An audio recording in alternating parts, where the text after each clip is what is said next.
Hey guys, this is Dawn Reevy, founder of Excellence in Analytics, where we help law enforcement professionals live their best lives. And so we've been talking a lot about sugar lately, but I wanted to share with you some of the key fruit that you actually want to avoid this summer and probably for quite some time. And so here's the thing, a lot of folks are saying, okay, well, fruit is good for me. Why can't I just have all this fruit?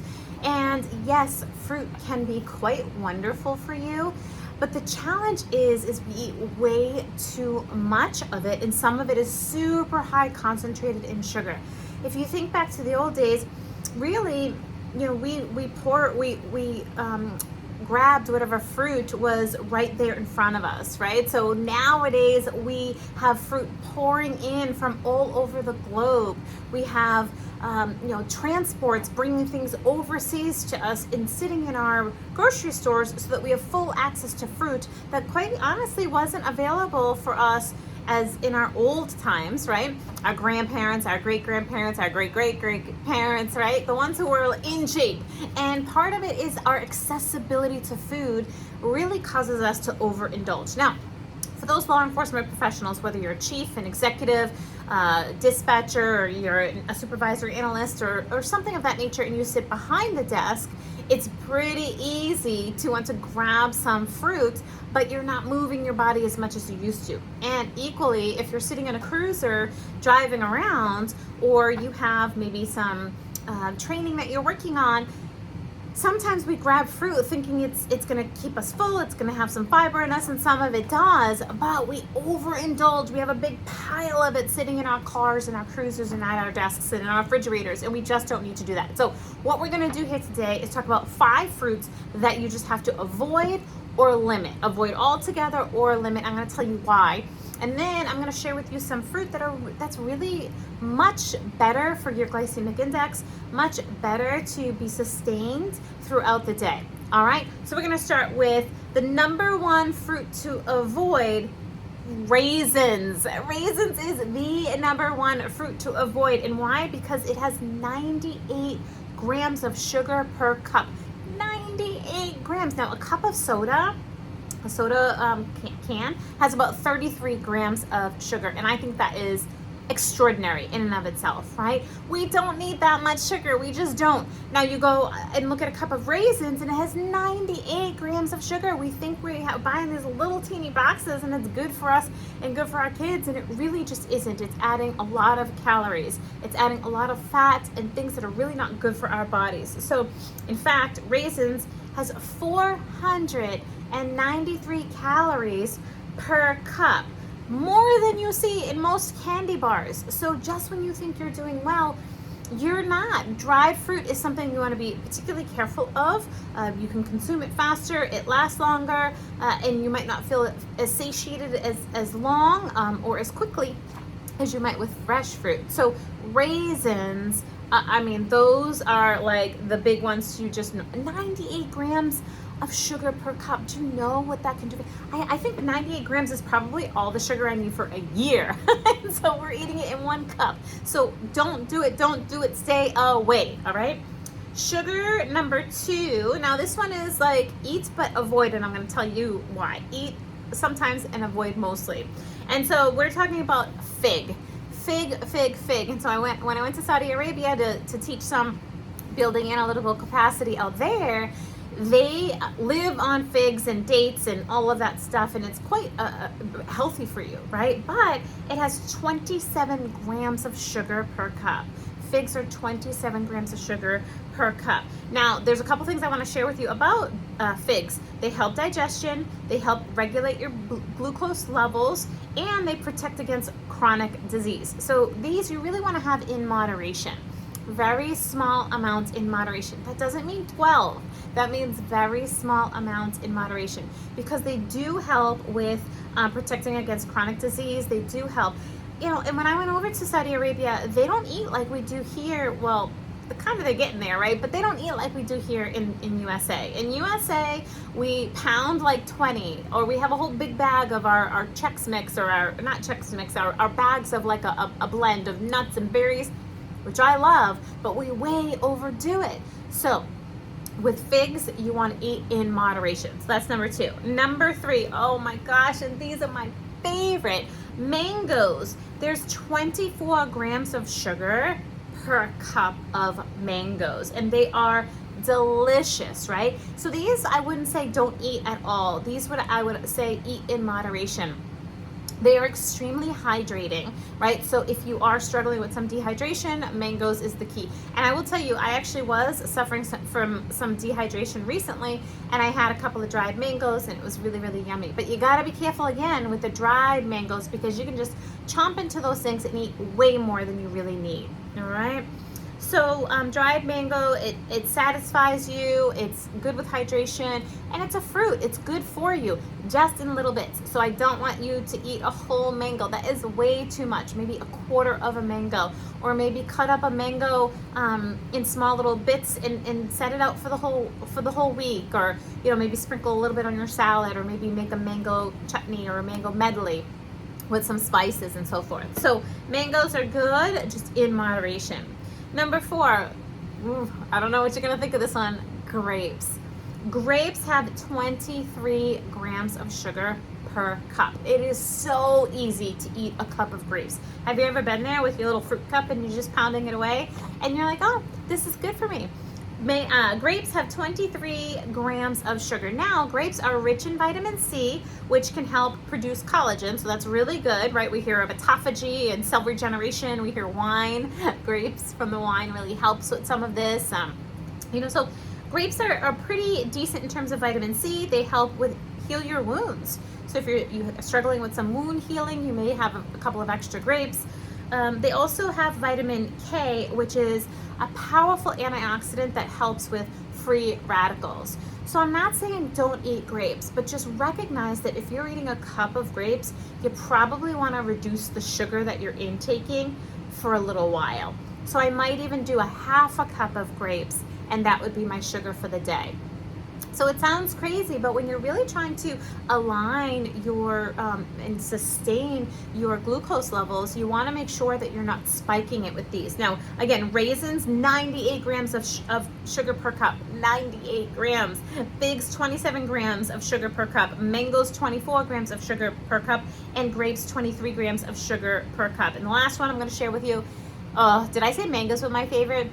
This might have to be my favorite. I took my daughter, my 11-year-old, cherry picking the other day, and oh my gosh, we must have eaten a dozen from each tree that we visited, okay? So sweet cherries are 18 grams of sugar per cup. And I'm telling you, as we were picking, I don't think we're supposed to do this, but as we were picking, we probably had 2 cups each, okay? So 18 grams of sugar per cup. They're a powerful antioxidant, which again helps with the free radicals, helps you curb disease, illness, and so forth.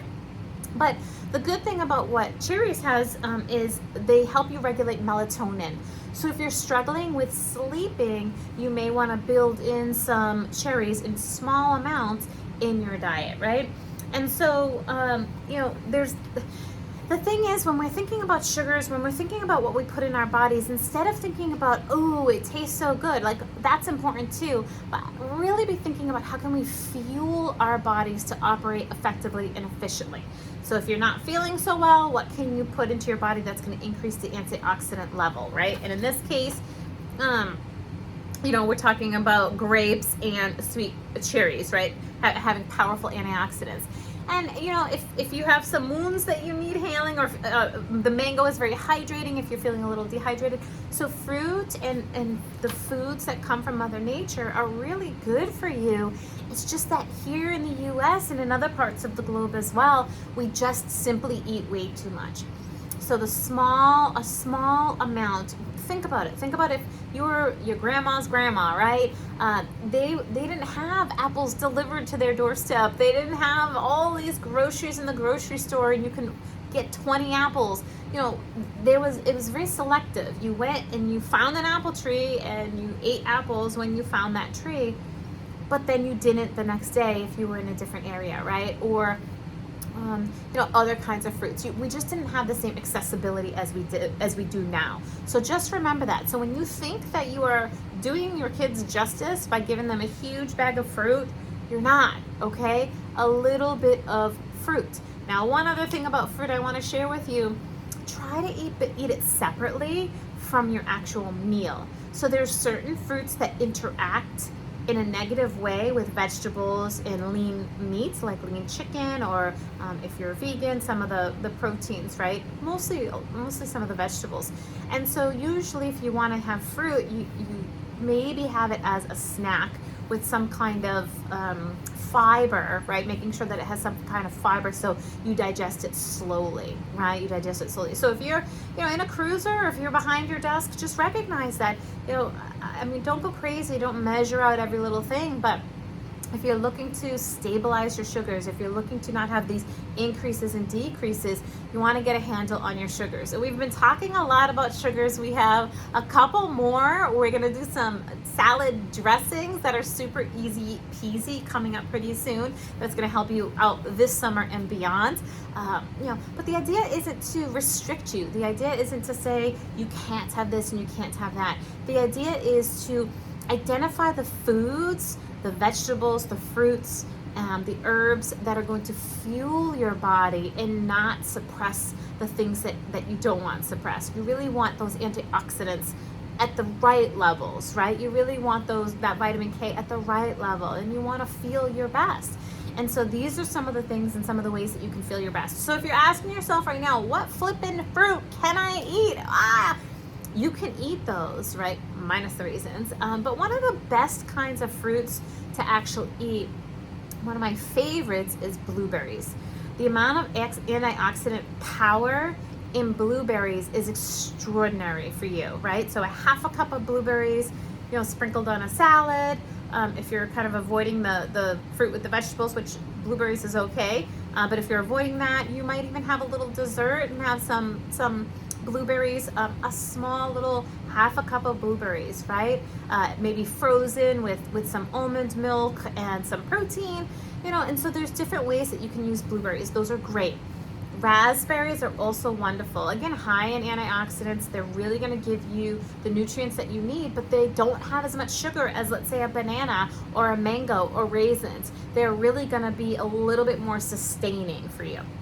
So, we have a lot of exciting things going on this summer. I know we've been talking a lot about sugar because this is the time of year a lot of folks get off their path, and we're here to remind you that it's these little changes really that can make a big difference in your world. And if you're looking for help with this, one-on-one help with this, you can reach out to me. We do health coaching and specifically specialize with law enforcement professionals, both in the office, as I am a strategic analyst, right? So both in the office and outside of the office, if you're roaming the streets, if you are on patrol, and so forth. And so another big thing I wanted to make sure that everyone knew about here is that we have, starting October 2022, we have our crime analysis leadership school starting. There's very limited spots.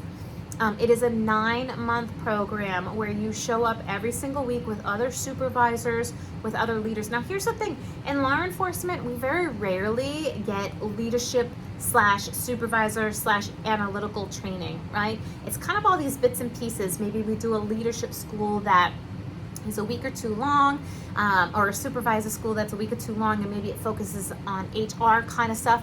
That's not what we do here. What we do here is we have a sustainable program, because we're here about sustaining your sugar, but we're also talking about sustaining your careers and creating legacy crime analysis at your agencies. So our 9-month analytical program for supervisors is really to help build the proper foundation for an analytical function, but also your proper foundation as a leader. Who are you? How do you build buy-in and influence, right? How do you get it so that your analytics are operationalized, so that your agency is depending on you and that you are depending on them? There's this cycle and this flow.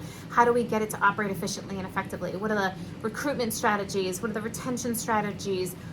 What are the job descriptions supposed to look like to really invite those innovative and excited individuals, and not just folks that you're going to have to spend a lot of time, money, and energy on? And so Crime Analysis School starts October 4th and it goes through June. June is our graduation date.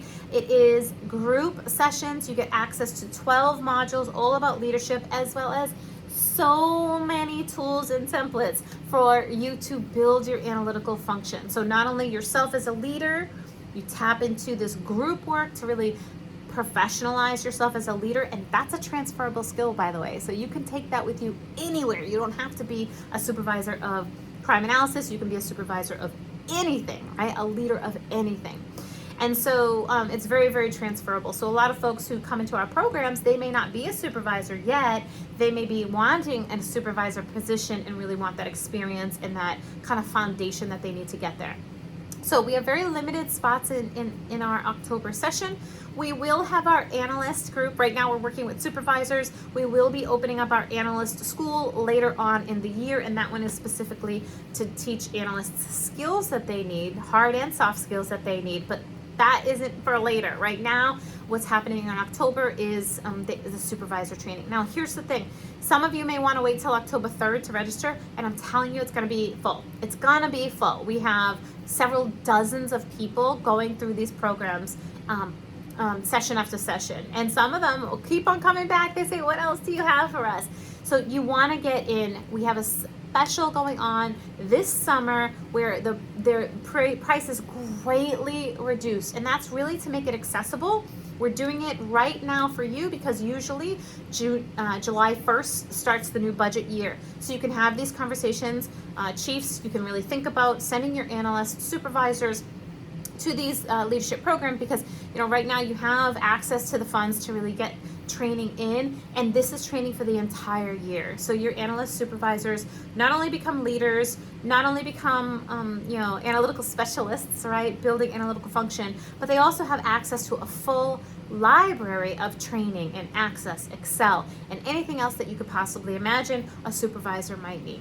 So with that, I'm going to let you all go. We'll see you next week. Thank you again for joining. And please remember, enjoy the food that you put in your mouth. Enjoy the food that you put in your mouth, and be aware of the nutrients that it fuels you with. Make choices about the nutrients that food fuels you with. I'm Dawn Reevy. Thank you so much for joining in. We'll see you next time.